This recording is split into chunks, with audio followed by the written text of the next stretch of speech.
तर नमस्कार मंडळी. आता गौरी गणपतीचं जेव्हा आपल्याला घर साफ करायचं आहे, त्यावेळेस घराच्या ज्या स्लायडिंगच्या काचा आहेत त्यासुद्धा, खिडकी आपल्याला कशी साफ करायची ते अगदी मी तुम्हाला थोडक्यात सांगते.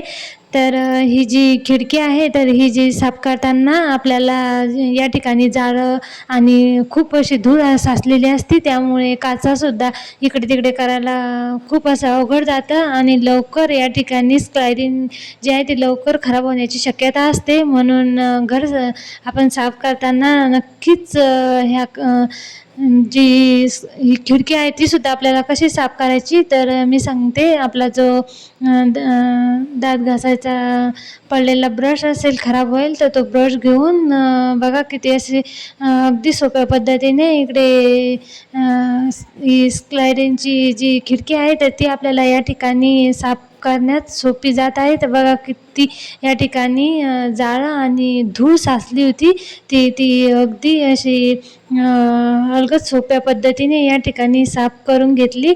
आणि काचासुद्धा आपल्याला अशाच या ठिकाणी पुसूनसुद्धा घ्यायच्या आहे. तर आता ह्या गौरी गणपतीचा जेव्हा आपला सण आला, तेव्हा ही अशी साफसफाई करायच्या वक्ती आपल्याला ह्या खिडक्यासुद्धा साफ करायच्या आहेत. तर हे क्लीन जे लिक्विड आहे तर ते सुद्धा घ्यायचं आणि हा जो रुमाल आहे तो अगदी नरम रुमाल घ्यायचा आहे, मऊ. तर हा गाडीच्या काचा पुसायचा रुमाल होता, तोच मी या ठिकाणी घेतला आहे. आणि आपले जे खिडकी आहे तर थोडंसं काच हा मागं सरकून द्यायचा आणि हातातल्या बांगड्यासुद्धा काढून घ्यायच्या आणि अगदी अलगद आपला हातसुद्धा मागे जाणारा आहे आणि मोकळ्या हाताने आपण अशा ह्या काचा या ठिकाणी साफ करून घ्यायच्या आहे.